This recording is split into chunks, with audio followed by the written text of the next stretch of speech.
I need to make a confession at the outset here. A little over 20 years ago, I did something that I regret, something that I'm not particularly proud of, something that in many ways I wish no one would ever know, but that here I feel kind of obliged to reveal. In the late 1980s, in a moment of youthful indiscretion, I went to law school. Now,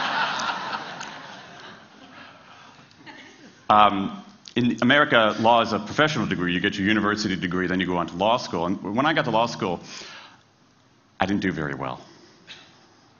To put it mildly, I didn't do very well. I, in fact, graduated in the part of my law school class that made the top 90% possible.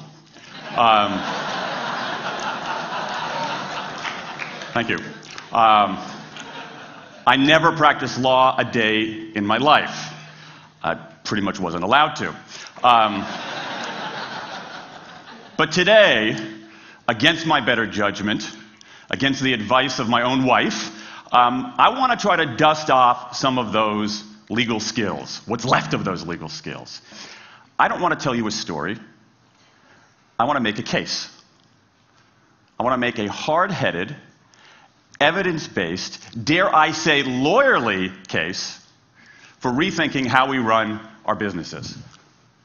So, ladies and gentlemen of the jury, take a look at this. This is called the candle problem. Some of you might have seen this before. It was created in 1945 by a psychologist named Carl Duncker. Carl Duncker created this experiment that's used in a whole variety of experiments in behavioral science. And here's how it works. Suppose I'm the experimenter. I bring you into a room. I give you a candle, some thumbtacks, and some matches. And I say to you, your job is to attach the candle to the wall so the wax doesn't drip onto the table. Now, what would you do? Many people begin trying to thumbtack the candle to the wall. Doesn't work. Some people, and I saw somebody kind of make the motion over here, some people have a great idea where they light the match, melt the side of the candle, try to adhere it to the wall. It's an awesome idea. Doesn't work. And eventually, after 5 or 10 minutes, most people figure out the solution, which you can see here. The key is to overcome what's called functional fixedness. You look at that box and you see it only as a receptacle for the tacks, but it can also have this other function as a platform for the candle. The candle problem. Now, I want to tell you about an experiment using the candle problem done by a scientist named Sam Glucksberg, who's now at Princeton University in the US. This shows the power of incentives. Here's what he did. He gathered his participants and he said, I'm going to time you how quickly you can solve this problem.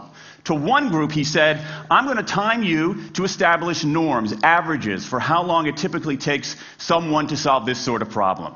To the second group, he offered rewards. He said, if you're in the top 25% of the fastest times, you get $5. If you're the fastest of everyone we're testing here today, you get $20. Okay, now this is several years ago, adjusted for inflation. It's a decent sum of money for a few minutes of work. Okay, it's a nice motivator. Question, how much faster did this group solve the problem? Answer, it took them on average 3.5 minutes longer. 3.5 minutes longer. Now this makes no sense, right? I mean, I'm an American, I believe in free markets, that's not how it's supposed to work, right? If you want people to perform better, you reward them, right? Bonuses, commissions, their own reality show, incentivize them. That's how business works. But that's not happening here. You've got an incentive designed to sharpen thinking and accelerate creativity, and it does just the opposite.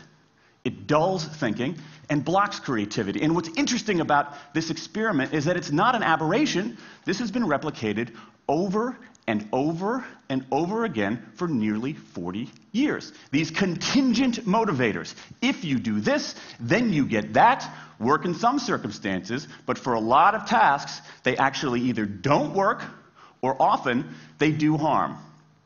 This is one of the most robust findings in social science and also one of the most ignored. I spent the last couple of years looking at the science of human motivation, particularly the dynamics of extrinsic motivators and intrinsic motivators. And I'm telling you, it's not even close. If you look at the science, there is a mismatch between what science knows and what business does. And what's alarming here is that our business operating system, think of the set of assumptions and protocols beneath our businesses, how we motivate people, how we apply our human resources.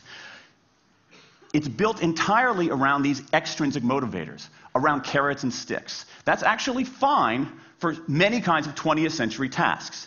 But for 21st century tasks, that mechanistic reward and punishment approach doesn't work, often doesn't work, and often does harm. Let me show you what I mean. So Glucksberg did another experiment similar to this, where he presented the problem in a slightly different way, like this up here.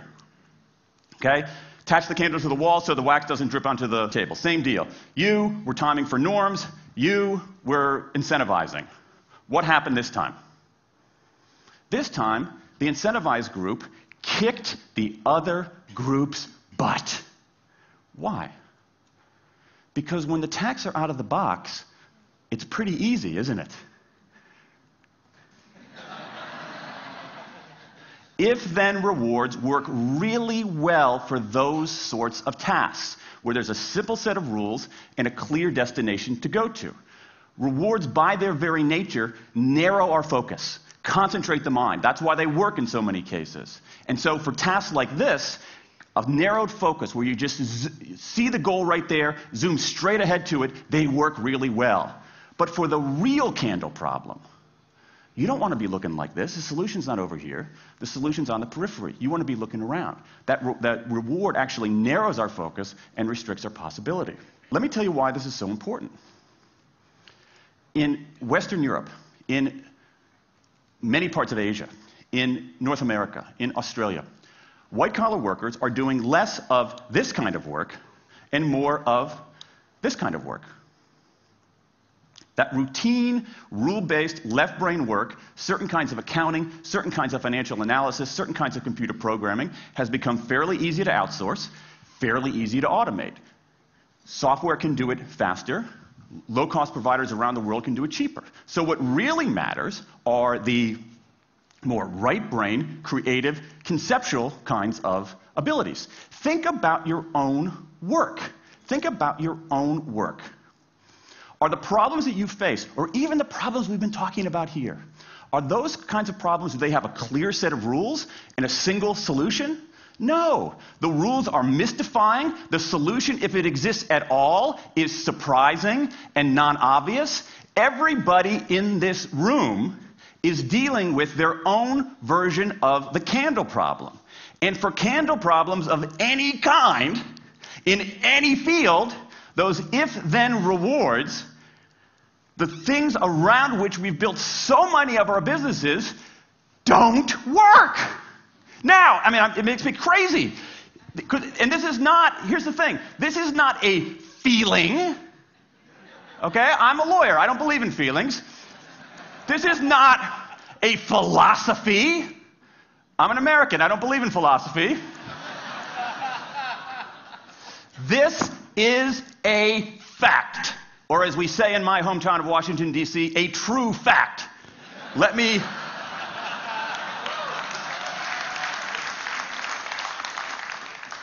give you an example of what I mean. Let me marshal the evidence here, because I'm not telling you a story. I'm making a case, ladies and gentlemen of the jury. Some evidence. Dan Ariely, one of the great economists of our time, he and 3 colleagues did a study with some MIT students. They gave these MIT students a bunch of games that involved creativity and motor skills and concentration. And they offered them for performance 3 levels of rewards. Small reward, medium reward, large reward. Okay? Do really well, you get the large reward, on down. What happened? As long as the task involved only mechanical skill, bonuses worked as they would be expected. The higher the pay, the better the performance. Okay? But once the task called for even rudimentary cognitive skill, a larger reward led to poorer performance. Then they said, okay, let's see if there's any cultural bias here. Let's go to Madurai, India and test this. Reward, standard of living is lower. In Madurai, a reward that's modest by North American standards is more meaningful there. Same deal. A bunch of games, 3 levels of rewards. What happens? People offered the medium level of rewards, did no better than people offered the small rewards. But this time, people offered the highest rewards. They did worst of all. In 8 of the 9 tasks we examined across 3 experiments, higher incentives led to worse performance. Is this some kind of touchy-feely socialist conspiracy going on here? No, these are economists from MIT, from Carnegie Mellon, from the University of Chicago. And do you know who sponsored this research? The Federal Reserve Bank of the United States. That's the American experience. Let's go across the pond to the London School of Economics. LSE, London School of Economics, alma mater of 11 Nobel laureates in economics. Training ground for great economic thinkers like George Soros and Friedrich Hayek and Mick Jagger. Just last month, economists at LSE looked at 51 studies of pay-for-performance plans inside of companies. Here's what the economists there said. We find that financial incentives can result in a negative impact on overall performance. There's a mismatch between what science knows and what business does. And what worries me as we stand here in the rubble of the economic collapse is that too many organizations are making their decisions, their policies about talent and people, based on assumptions that are outdated, unexamined, and rooted more in folklore than in science. And if we really want to get out of this economic mess, and if we really want high performance on those definitional tasks of the 21st century, the solution is not to do more of the wrong things, to entice people with a sweeter carrot or threaten them with a sharper stick. We need a whole new approach. The good news about all this is that the scientists who've been studying motivation have given us this new approach. It's an approach built much more around intrinsic motivation, around the desire to do things because they matter, because we like it, because they're interesting, because they're part of something important. And to my mind, that new operating system for our businesses revolves around 3 elements: autonomy, mastery, and purpose. Autonomy, the urge to direct our own lives. Mastery, the desire to get better and better at something that matters. And purpose, the yearning to do what we do in the service of something larger than ourselves. These are the building blocks of an entirely new operating system for our businesses. I want to talk today only about autonomy. In the 20th century, we came up with this idea of management. Management did not emanate from nature. Okay, management isn't it's not a tree, it's a television set. Okay? Somebody invented it. And it doesn't mean it's going to work forever. Management is great. Traditional notions of management are great if you want compliance. But if you want engagement, self-direction works better. Let me give you some examples of some kind of radical notions of self-direction. And what this means, you don't see a lot of it, but you see the first stirrings of something really interesting going on. Because what it means is, it means paying people adequately and fairly, absolutely. Getting the issue of money off the table, and then giving people lots of autonomy. Let me give you some examples. How many of you have heard of the company Atlassian? Okay, looks like less than half. Atlassian is an Australian software company, and they do something incredibly cool. A few times a year, they tell their engineers, go for the next 24 hours and work on anything you want. As long as it's not part of your regular job. Work on anything you want. So the engineers use this time to come up with a cool patch of code, to come up with an elegant hack. Then they present all of these stuff that they've developed to their teammates, to the rest of the company, in this wild and woolly all-hands meeting at the end of the day. And then, being Australians, everybody has a beer. They call them FedEx days.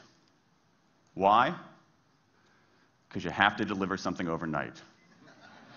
It's not bad. It's a huge trademark violation, but it's pretty clever. That one day of intense autonomy has produced a whole array of software fixes that might never have existed.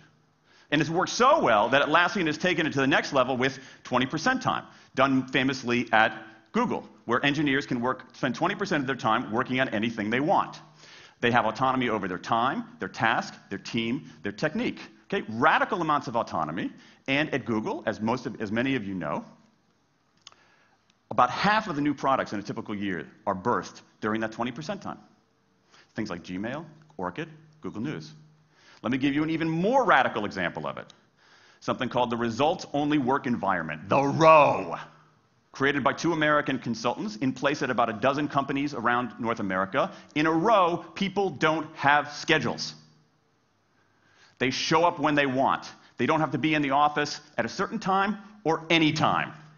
They just have to get their work done. How they do it, when they do it, where they do it, is totally up to them. Meetings in these kinds of environments are optional. What happens?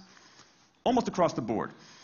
Productivity goes up, worker engagement goes up, worker satisfaction goes up, turnover goes down. Autonomy, mastery, and purpose. These are the building blocks of a new way of doing things. Now, some of you might look at this and say, that sounds nice, but it's utopian. And I say, nope. I have proof. In the mid-1990s, Microsoft started an encyclopedia called Encarta. They had deployed all the right incentives. All the right incentives. They paid professionals to write and edit thousands of articles. Well-compensated managers oversaw the whole thing to make sure it came in on budget and on time.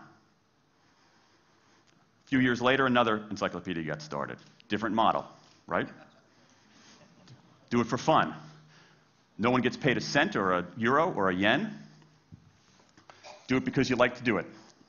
Now, if you had, just 10 years ago, if you had gone to an economist anywhere and said, hey, I got these 2 different models for creating an encyclopedia. If they went head-to-head, who would win? 10 years ago, you could not have found a single sober economist anywhere on planet Earth who would have predicted the Wikipedia model. This is the titanic battle between these 2 approaches. This is the Ali Frazier of motivation, right? This is the thriller in Manila, all right? Intrinsic motivators versus extrinsic motivators. Autonomy, mastery, and purpose versus carrots and sticks. And who wins?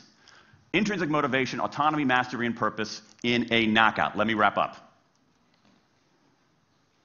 There's a mismatch between what science knows and what business does. And here's what science knows. 1. Those 20th century rewards, those motivators we think are the natural part of business, do work, but only in a surprisingly narrow band of circumstances. 2, those if-then rewards often destroy creativity. 3, the secret to high performance isn't rewards and punishments, but that unseen intrinsic drive, the drive to do things for their own sake, the drive to do things because they matter. And here's the best part. Here's the best part. We already know this. The science confirms what we know in our hearts. So, if we repair this mismatch between what science knows and what business does, if we bring our notions of motivation into the 21st century, if we get past this lazy, dangerous ideology of carrots and sticks, we can strengthen our businesses, we can solve a lot of those candle problems, and maybe, we can change the world. I rest my case.